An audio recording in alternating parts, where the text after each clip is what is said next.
Awaken your spirit chosen ones. The longest investigations are rarely about truth. They're about someone refusing to accept reality. 8 years, not 8 weeks, not a phase, not a misunderstanding that cleared up after one serious conversation and an awkward handshake. 8 full years of watching, whispering, checking, rechecking, waiting for a mistake that never came. That's not justice. That's obsession dressed up as responsibility, wearing a badge it never earned. Here's a fact most people don't like admitting. When an inquiry drags on without results, it usually means the conclusion was decided first and the evidence was supposed to catch up later. In psychology, this is called confirmation bias.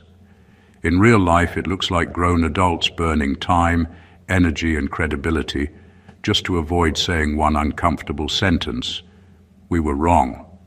And instead of owning that, they keep digging, hoping reality eventually cooperates. Spoiler alert, it rarely does. What makes this story unsettling isn't the time wasted, but the confidence with which nothing was found. Files thickened, stories evolved, the tone got more serious, the faces got more concerned. All while the truth sat there, unmoved, unimpressed, and very much innocent. Imagine putting your life on pause for nearly a decade, only to discover the villain never existed. That's not a plot twist. That's a self-inflicted plot hole. There's also something quietly absurd about the whole thing. 8 years of surveillance, analysis, and side-eye for someone who didn't even break the rules. That's like tailing a parked car because it looked like it might speed. At some point, the problem isn't the subject, it's the watcher. And that's where this topic really lives. Not in what was done, but in what wasn't. Not in guilt, but in projection. This is about how people can spend years hunting for a crime simply because accepting innocence would force them to confront their own fear, ego, or wasted effort.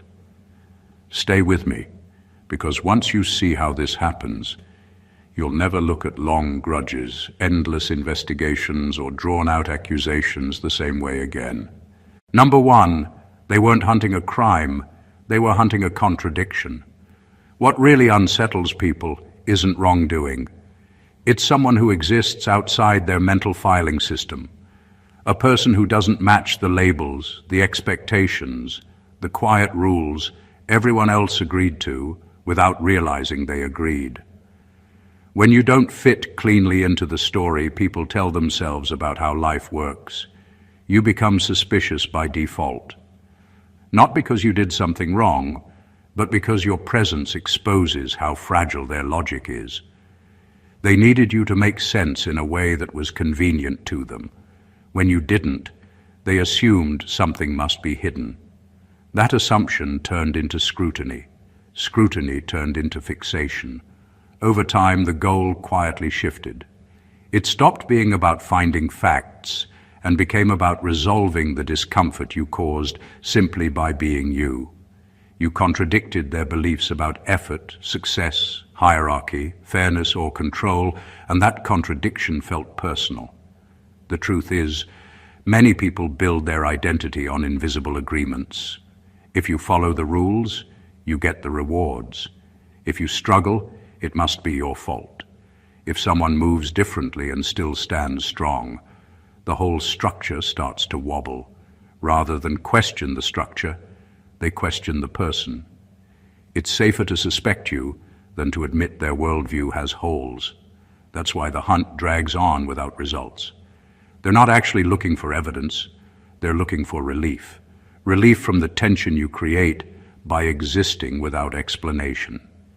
Every year that passes without finding fault only deepens the need to keep looking, because stopping would mean accepting a painful possibility, that nothing was wrong with you at all, and accepting that would force them to confront uncomfortable truths about themselves, about choices they made, risks they avoided, rules they followed that maybe didn't deserve obedience. So instead, they keep circling, hoping time will magically turn contradiction into guilt. But contradiction doesn't decay. It doesn't confess. It just stands there, quietly consistent. And that's what makes it unbearable. You weren't a mystery to be solved. You were a mirror they didn't want to look into, so they tried to break it instead. Number 2. 8 years of obsession usually hides one unspoken fear. What if I'm the problem? Obsession doesn't start loud. It starts as a small itch people can't stop scratching, a thought they refuse to sit with, a doubt they keep pushing away. Over time, that doubt grows teeth. Instead of turning inward and asking hard questions, they turn outward and fix their attention on someone else. You became the perfect distraction from a truth they were terrified to face. Admitting, "I might be the problem," is one of the hardest things an adult can do. It threatens ego, identity, and the carefully arranged story they tell themselves about their life. So rather than confront their own choices, mistakes, or missed chances, they shift the spotlight. If you're at fault, they don't have to look at themselves. If you're guilty, they stay innocent by comparison. 8 years isn't commitment. It's avoidance stretched over time. Each year they kept going wasn't proof of certainty, it was proof of fear. Stopping would mean standing still long enough for uncomfortable thoughts to catch up.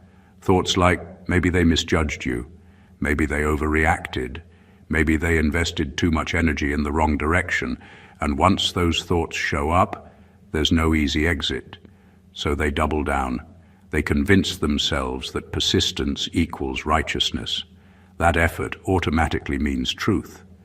The longer they chase, the harder it becomes to admit there was nothing there in the first place. Walking away would feel like confessing not just a mistake, but years of wasted focus. What makes this especially cruel is how convincing it looks from the outside. Obsession can masquerade as responsibility, concern, or vigilance. It sounds noble. It looks serious. But underneath, it's still fear.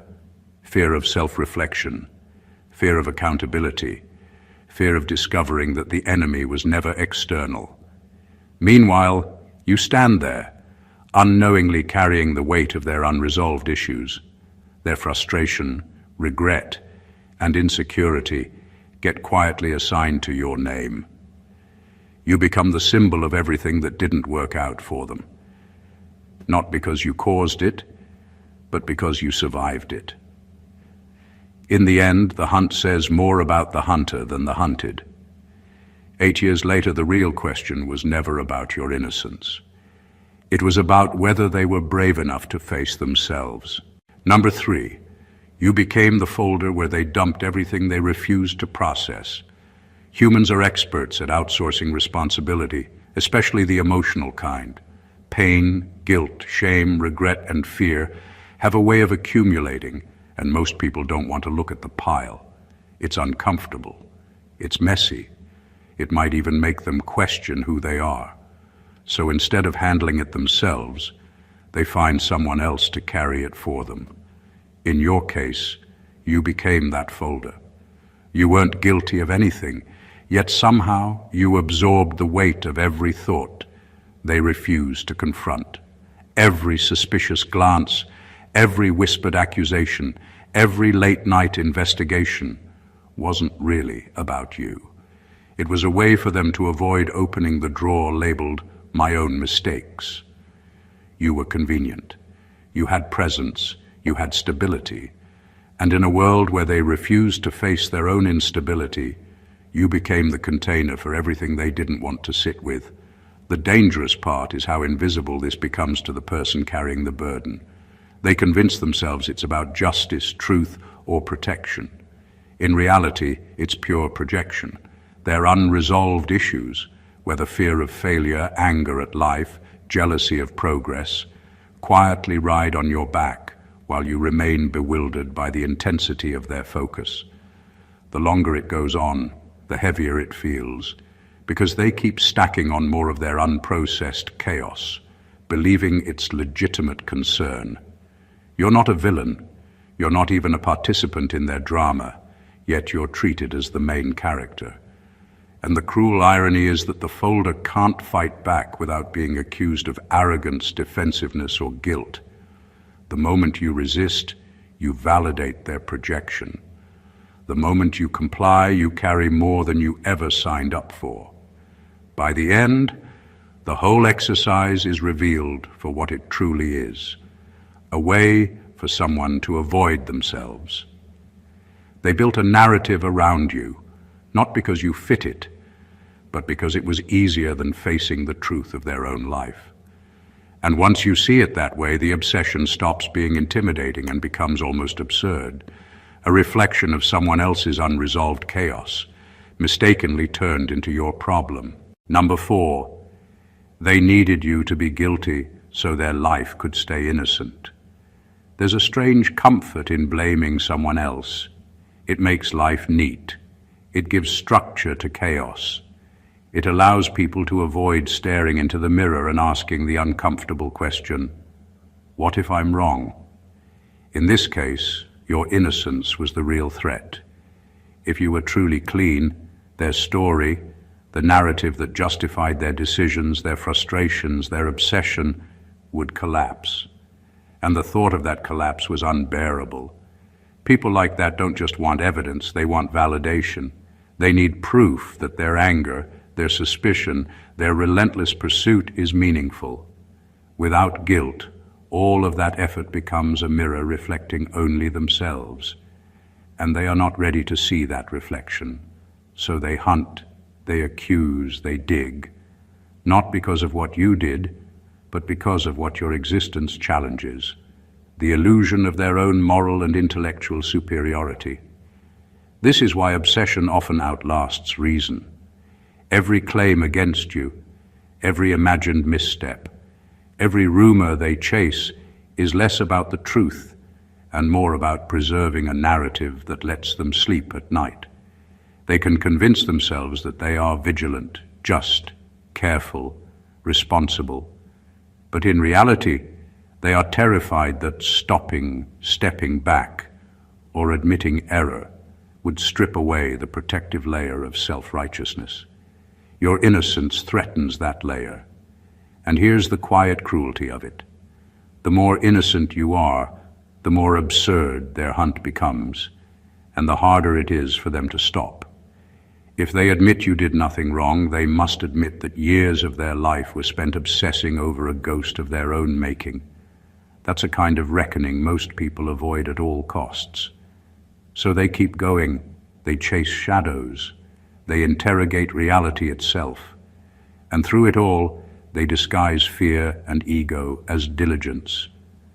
Meanwhile, you exist, unshaken and untouched, quietly exposing the ridiculousness of their obsession. The irony is brutal. Your innocence, something they wish were weakness, becomes the weight they can never bear. Number 5, long investigations often mean there was never real evidence to begin with. When someone spends years chasing a person for a supposed crime that never happened, it's tempting to assume there's some hidden proof, some smoking gun they're just not finding. The truth is far more revealing. When the evidence is absent, obsession fills the gap. People refuse to admit there's nothing to find, so they fabricate reasons, reinterpret harmless actions, and twist coincidences until the emptiness feels meaningful. The longer it goes on, the less about truth it becomes, and the more about preserving their own story. The irony is sharp.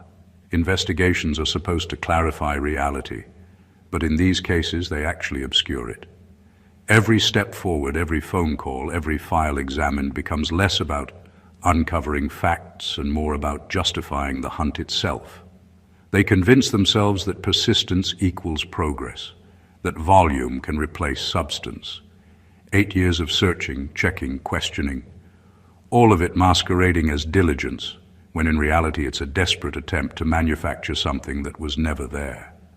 This isn't just about inefficiency or obsession, it's about projection. They don't want to admit the absence of evidence because that absence forces a confrontation with their own misjudgment. If nothing proves guilt, The only conclusion left is that they were wrong, and that conclusion is heavy. It undermines their confidence, their authority, their sense of purpose. So instead they continue, piling time and energy onto a hollow premise, hoping that if they dig deep enough, meaning will appear. Meanwhile, the person being hunted becomes almost mythical in their mind. You aren't guilty, but your very innocence is reframed as cleverness, manipulation, or hidden intent. Every ordinary choice is scrutinized as though it were a confession in disguise. Every calm response is read as a smokescreen. The reality that nothing happened, nothing was broken, nothing was owed, that truth becomes invisible. In the end, long investigations often reveal more about the hunters than the hunted. The obsession, the projections, the wasted years, all of it is a mirror reflecting fear, ego, and insecurity. The evidence wasn't missing because it was hidden. It was missing because it never existed. And that is the most uncomfortable truth of all. Number 6, they chased you because you moved without asking permission. Most people live life like it comes with an invisible instruction manual, and anyone who ignores the manual instantly becomes suspicious. Rules aren't always written down, but they are agreed upon silently, enforced unconsciously, and obeyed almost instinctively. When you act freely without seeking validation or following the invisible protocols, it doesn't just catch attention, it threatens it. That's why they fixated on you, not because you did something wrong, but because you refused to ask for permission to exist on your own terms. To them, your independence looked like defiance. Your choices, your timing, your calm confidence, all of it was interpreted as arrogance or guilt. You didn't fit into their neat categories of control, so they assumed there had to be something to catch. They couldn't tolerate the idea that someone could move, succeed, or live without reference to their approval. It's easier to hunt than to accept that the world contains people who aren't waiting for permission slips. This is the subtle cruelty of it. You weren't making waves. You weren't doing anything extraordinary in the literal sense. You were just existing as yourself, operating on your own logic, following your own rhythm. But to people bound by the unspoken rules, your self-determination becomes a threat. It forces them to confront a part of themselves they prefer to ignore. The part that obeys out of fear, the part that doubts, the part that avoids risk at all costs. So they chase, they accuse, they scrutinize. Every action of yours is reinterpreted, reframed, and questioned because it dared to exist without permission. And while they are busy policing your freedom, they fail to notice the most important thing. Nothing about your life required their approval.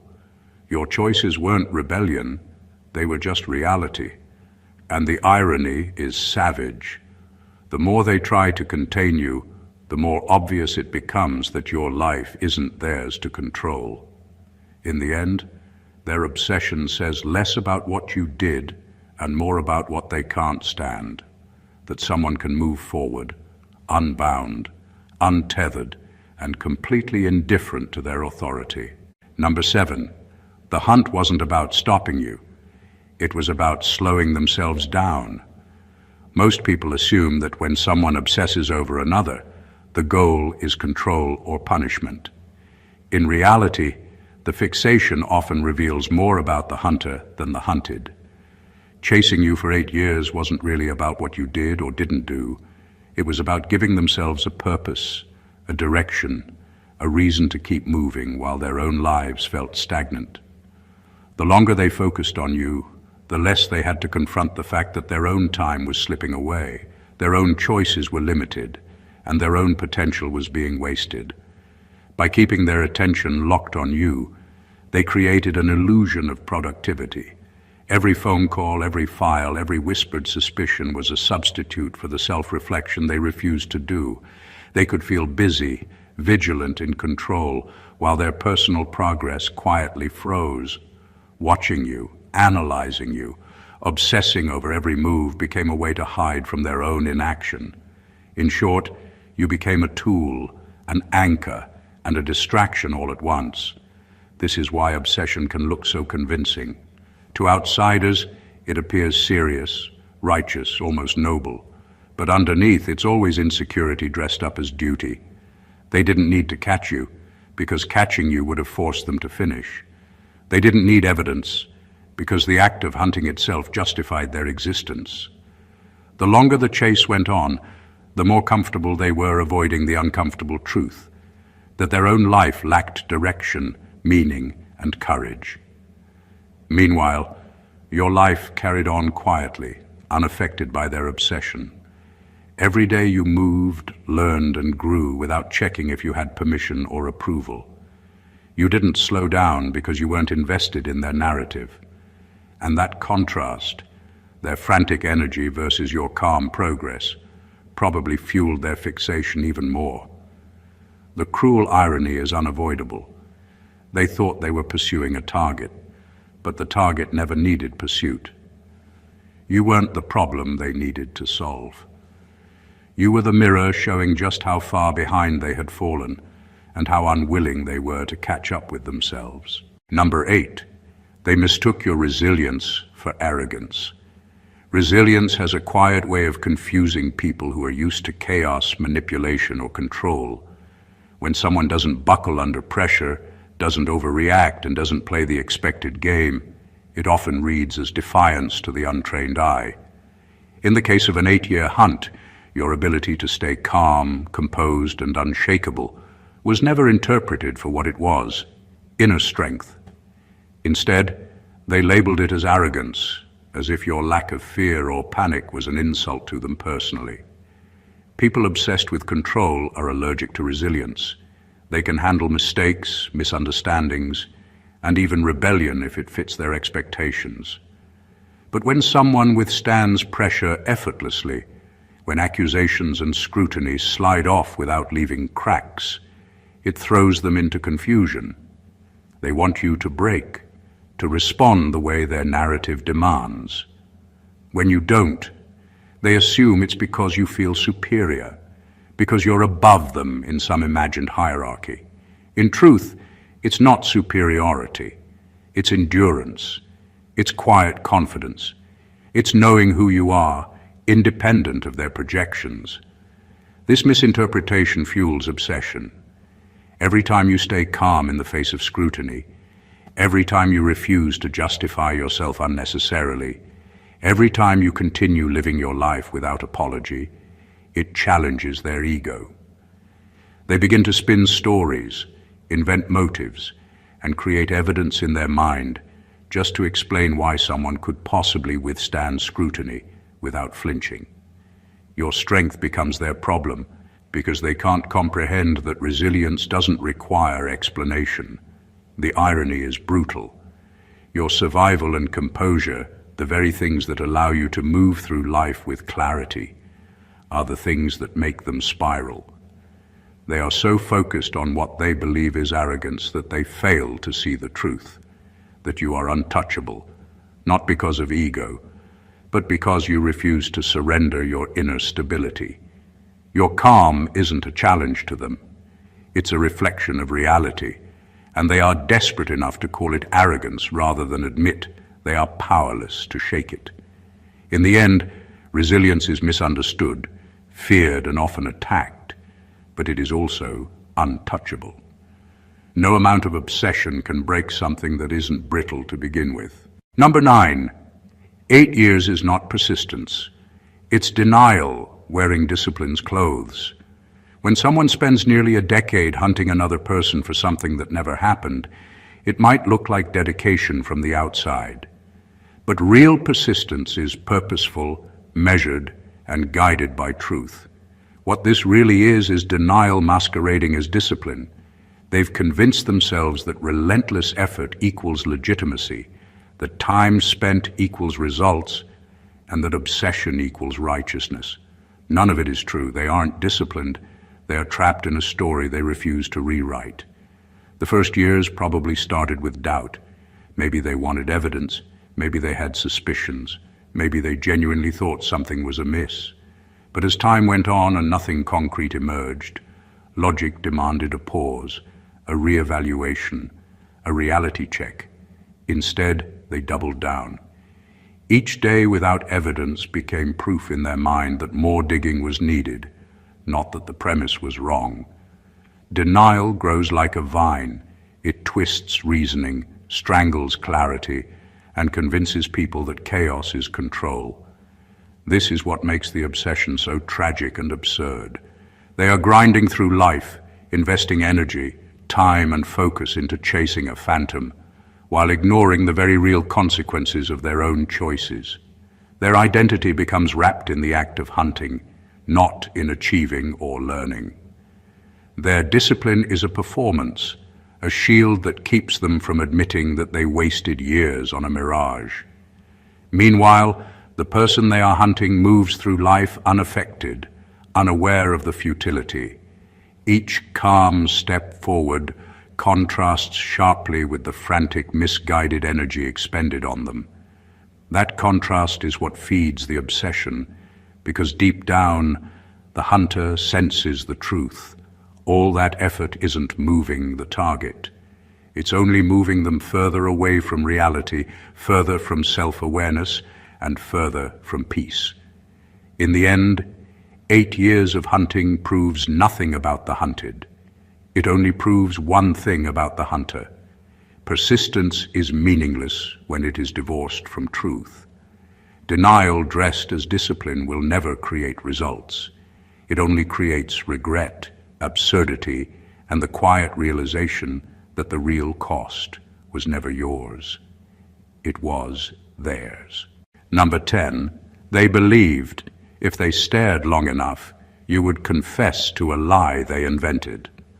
Obsession has a way of twisting reality until the impossible seems inevitable. In this case, the hunters weren't looking for the truth. They were looking for confirmation of the story they had already written in their minds.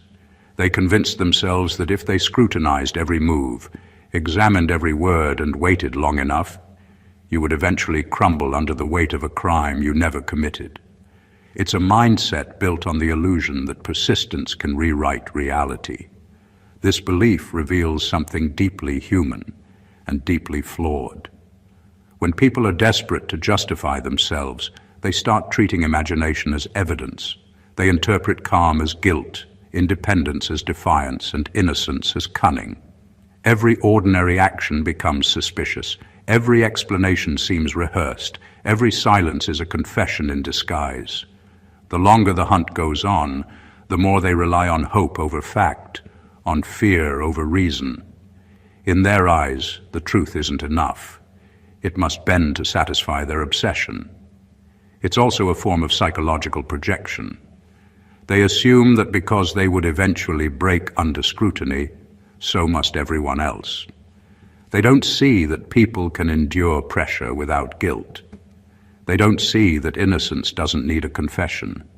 Their whole hunt depends on a lie they want to be real, that your calm, your consistency, your freedom to live is a mask hiding wrongdoing. Meanwhile, you continue to live your life, unaffected by their narrative. You don't confess because there's nothing to confess. You don't break because their obsession cannot touch what isn't theirs to touch. And that fact, the quiet indifference of reality, is the sharpest blow to their ego. Every day they spend staring, waiting, and scrutinizing is another day they fail to produce what they so desperately crave. Proof that they were right. In the end, the tragedy isn't that they hunted you, it's that they hunted a shadow of their own making. They created a crime in their minds, invested years chasing it, and failed to see that the confession they hoped for would never come because it was never supposed to. Reality doesn't bend to obsession, and the truth doesn't apologize for existing. Number 11. Your calm wasn't strategy, it was clarity. People love to believe calm is calculated. They assume silence, restraint, and composure are tactics designed to manipulate outcomes. But real calm doesn't come from strategy. It comes from clarity. It comes from knowing exactly where you stand, what you did, and what you didn't do. When you are clear inside, there's nothing to perform, nothing to prove, and nothing to rehearse. You're not managing impressions, you're simply existing in truth. That's why your calm unsettled them so deeply. They expected panic, defensiveness, over-explaining, or cracks. Those reactions would have made sense to them. Instead, they were met with steadiness. No scrambling, no emotional chaos, just consistency. To people operating from suspicion and fear, clarity looks suspicious because it doesn't follow their emotional script. They mistake peace for calculation because they themselves are always calculating. Your calm wasn't an act of confidence meant to intimidate. It was the natural result of not carrying guilt. Guilt makes people restless. Innocence allows stillness. When there's nothing to hide, there's no urgency to control the narrative. You didn't need to rehearse your truth because your truth wasn't changing. That kind of inner alignment doesn't shout. It doesn't posture. It doesn't rush. And that's precisely why it's misunderstood. The longer the scrutiny went on, the clearer this became. While they grew more frantic, more imaginative, and more desperate to provoke a reaction, you remained grounded. Not because you were winning, but because there was no game to play. They were chasing a version of you that didn't exist, while you were simply living as yourself. That contrast quietly exposed the imbalance. Calm doesn't compete with chaos. It outlasts it. In the end, your clarity became the most frustrating evidence of all. It couldn't be twisted, cornered, or broken down. It didn't offer drama or confession. It just stayed the same. And that's the power of clarity. It doesn't need defense. It doesn't argue. It simply remains, untouched by the noise around it, long after the noise exhausts itself. Number 12. The real shock wasn't that you were innocent. It was that they looked ridiculous. After 8 years of chasing someone for a crime that never happened, the final reveal should have been dramatic, right? Justice served, truth uncovered, lesson learned.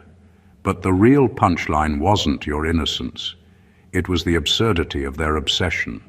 All that time, all that energy, all those whispered accusations and midnight theories, and it led to nothing.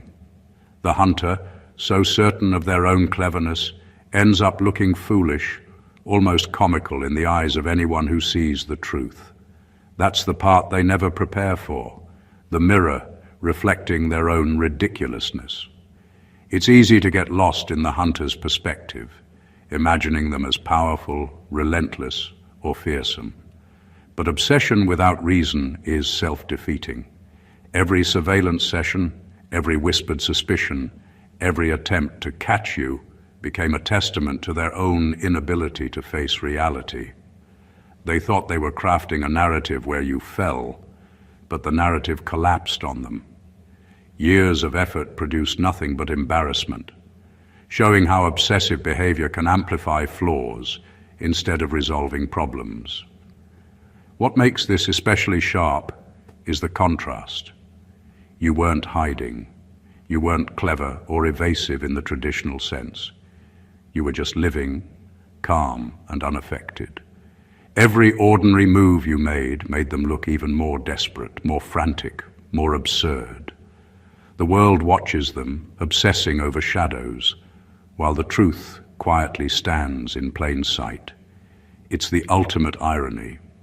They aimed to prove something about you, but the only thing proven is how ridiculous obsession can make someone appear. This moment of revelation is brutal because it's not just public embarrassment, it's existential. 8 years of obsession eroded credibility, drained energy, and left a glaring spotlight on the futility of their actions. They spent nearly a decade trying to create guilt where none existed, and in the process, they became the story people tell when cautionary tales are needed. The shock, then, isn't your innocence. It's the humbling, almost laughable lesson that chasing shadows never makes you wise. It just makes you the punchline, and no amount of effort can rewrite that truth. Number 13. When the hunt ended, They were left alone with themselves, and that was the real punishment. After 8 years of relentless chasing, there comes a moment when the obsession runs out of steam. No evidence, no confession, no validation, just silence. And in that silence, the hunters are forced to confront the one thing they avoided all along, themselves. For years, they projected their fears, insecurities, and frustrations onto you, using the hunt as a shield against introspection. But when the chase ends, there's nowhere left to hide. The weight of wasted time, misguided energy, and the choices they refuse to face finally lands squarely on their own shoulders. This is the cruel irony of obsession. They thought they could exhaust someone else, bend reality, or prove a point. Instead, they exhaust themselves. Every plan, every theory, every minute spent scrutinizing your life was a minute stolen from their own. Careers stagnate, relationships fray, and opportunities vanish while they are busy polishing the idea of guilt that never existed. And when it's all over, the emptiness isn't liberating. It's a haunting mirror reflecting years of misdirected energy and unresolved fear. The loneliness isn't just social, it's existential. They were so invested in defining you as the problem that they neglected to define themselves. Who are you if the obsession disappears? What do you do when the villain you created turns out to be nothing more than a shadow of your own making? That's the punishment that no amount of justification can soften. The confrontation with a self that feels smaller, weaker, and more lost than when the hunt began. Meanwhile, the person who was hunted moves on, free of suspicion, unaffected by years of relentless focus. The contrast is stark, almost vicious in its clarity. You aren't carrying regret or guilt. You didn't invest yourself in the obsession. You remain intact, untouched, and stronger for it. And the hunters are left with only themselves, staring at the absurdity of 8 years wasted on a ghost, forced to reckon with the fact that the real target all along wasn't you. It was their own unwillingness to face their life, their failures, and their truth. In the end, freedom isn't always about escaping blame. Sometimes it's simply surviving when others can't survive themselves. Number 14. The final irony is this. They trained you for pressure while they trained themselves for regret. There's a strange lesson hidden in being hunted for 8 years. Every accusation, every whispered suspicion, every attempt to corner or intimidate you became unintentional training. You didn't ask for it, you didn't plan it, but enduring years of relentless scrutiny forged a resilience most people never experience. You learned patience, clarity, and the quiet strength to exist without apology. You learned to carry yourself through tension without giving it the power to define you. Each time they tried to provoke, manipulate, or control you, you became sharper, steadier, and more self-assured. Meanwhile, the hunters were building nothing but their own regret. Every hour spent tracking you, every minute wasted on speculation, and every ounce of obsession was a brick in a monument to futility. They were training themselves to chase shadows, to misinterpret truth, and to inflate their own importance while shrinking their perspective. Their obsession didn't make them clever. It made them blind. It didn't make them disciplined. It made them desperate. While you walked away stronger, they walked further into frustration, anger, and a profound sense of wasted time. The irony is brutal because it flips the roles of power. For 8 years, they thought they held the leverage, that their scrutiny and persistence could bend reality to their will. Yet in truth, the experience only strengthened you. You emerged untouched by their obsession, uncorrupted by their projections, and equipped with an unshakable understanding of your own worth. They, on the other hand, emerged burdened, hollow, and aware of the years they'll never get back. Their punishment was never legal or social. It was internal, existential.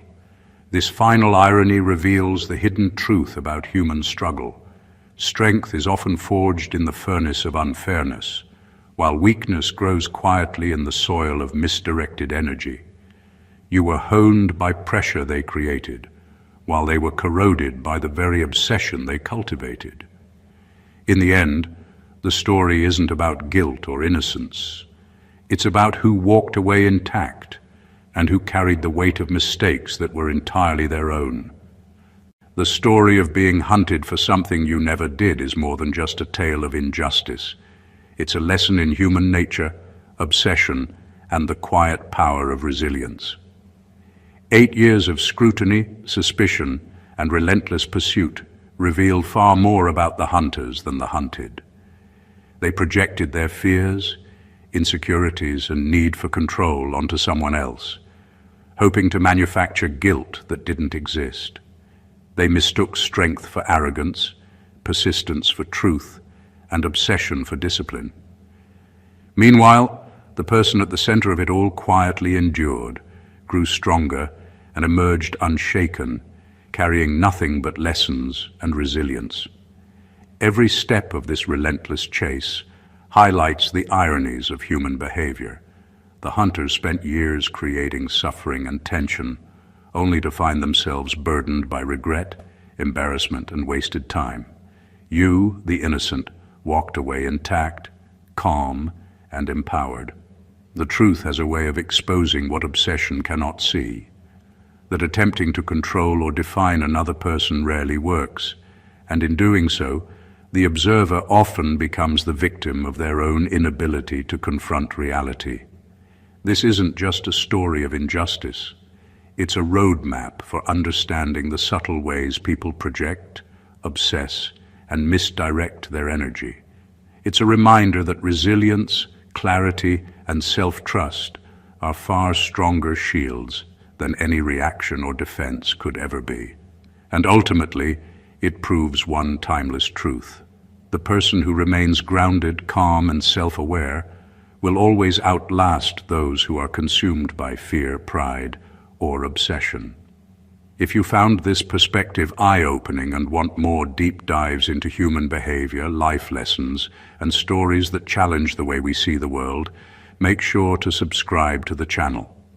Don't forget to like this video, share it with someone who needs to hear it, and drop a comment with your thoughts. Let's keep the conversation going and uncover the truths most people miss. Stay blessed always.